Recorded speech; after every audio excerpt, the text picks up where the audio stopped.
സംവിധാനം അടുത്ത വഴിയാണ് സ്റ്റഡി. നമുക്ക് ഫസ്റ്റ് വൺ വരുന്നത് ക്രിസ്പി ജോർജറ്റ് ആണ് ഫാബ്രിക്. പക്ഷേ ശരിക്കും നമ്മുടെ ഒരു ഓർഗൻസയുടെ കുഞ്ഞെന്ന് വേണമെങ്കിൽ പറയാം. അങ്ങനെ ഇരിക്കും കേട്ടോ, കാണുമ്പോൾ ഏകദേശം ഓർഗൻസ പോലെ ഇരിക്കണേ. മെറ്റീരിയൽ പക്ഷേ ക്രിസ്പി ജോർജറ്റ് ആണ്. പേരെങ്ങനെയാണെന്നേ ഉള്ളൂ കേട്ടോ. ഓർഗൻസയുടെ ഒരു ടൈപ്പ് ഫാബ്രിക് ആണ്. അപ്പോൾ ഇതാണ് ദുപ്പട്ട. ദുപ്പട്ട വരുന്നത് കോട്ടയുടെ ചെക്കോട്ടയുടെ ഫാബ്രിക്. അതിൽ ഫുൾ വർക്കുണ്ട്, യോക്ക് പോർഷനിൽ ഫുൾ വർക്കുണ്ട്. ഭയങ്കര റീസണബിൾ പ്രൈസ് ആട്ടോ, കാണാൻ ഭയങ്കര ഗ്രാൻഡ് ലുക്കാണ്. ബോട്ടം വരുന്നത് സാറ്റിൻ സിൽക്ക്. ഫസ്റ്റ് കളർ നല്ല ലൈറ്റ് പിങ്കിൻ്റെ ഷെയ്ഡ്. നമ്പർ വരുന്നത് AH709, റേറ്റ് 1180 രൂപയുള്ളൂ. 1180. നമുക്ക് രണ്ടാമത്തെ ഷെയ്ഡ് വരുന്നത് ലൈറ്റ് പിസ്സ ഗ്രീൻ്റെ ഒക്കെ ഒരു ഷെയ്ഡ് കേട്ടോ. അതിലും വേറെ വ്യത്യാസമില്ല. ആ ഒരു ഫ്രണ്ട് പോർഷനിൽ വർക്ക്. ദുപ്പട്ടയ്ക്കകത്ത് സെയിം കോമ്പിനേഷനിൽ തന്നെ നെറ്റ് കോട്ടയുടെ ഫാബ്രിക്കിൽ വർക്ക് കൊടുത്തിട്ടുണ്ട്. ഇത് ഒതുങ്ങി കിടക്കുന്ന സൈസ് ദുപ്പട്ടയാട്ടോ. ടോപ്പിൻ്റെ മെറ്റീരിയൽ അങ്ങനെ ഭയങ്കര പറഞ്ഞൊന്നുമല്ല, അത്യാവശ്യം ഒതുങ്ങി കിടക്കുന്ന ഒരു ഫാബ്രിക് കേട്ടോ.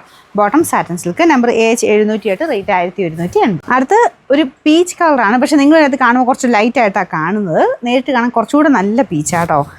ഈ ഒരു ഷെയ്ഡ് കുറച്ചുകൂടെ ഡാർക്കായിട്ട് നിങ്ങൾ കണക്ക് കൂട്ടിയാൽ മതി. നല്ല ഷെയ്ഡാണ്, പെട്ടെന്ന് നമുക്ക് ഇഷ്ടപ്പെടും. ഇതിൻ്റെ അകത്ത് കുറച്ച് ലൈറ്റ് ആയതുകൊണ്ട് നിങ്ങൾക്കത് മനസ്സിലാവില്ല. കുറച്ച് ഇങ്ങനെ പൗഡർ ഷെയ്ഡിലാണ് ഇതിൻ്റെ അകത്ത് കാണുന്നത്. നേരിട്ട് കുറച്ചുകൂടെ ഡാർക്കർ ടോൺ കേട്ടോ. അതായത് പീച്ചിൻ്റെ നല്ലൊരു രസമുള്ള ഷെയ്ഡ്.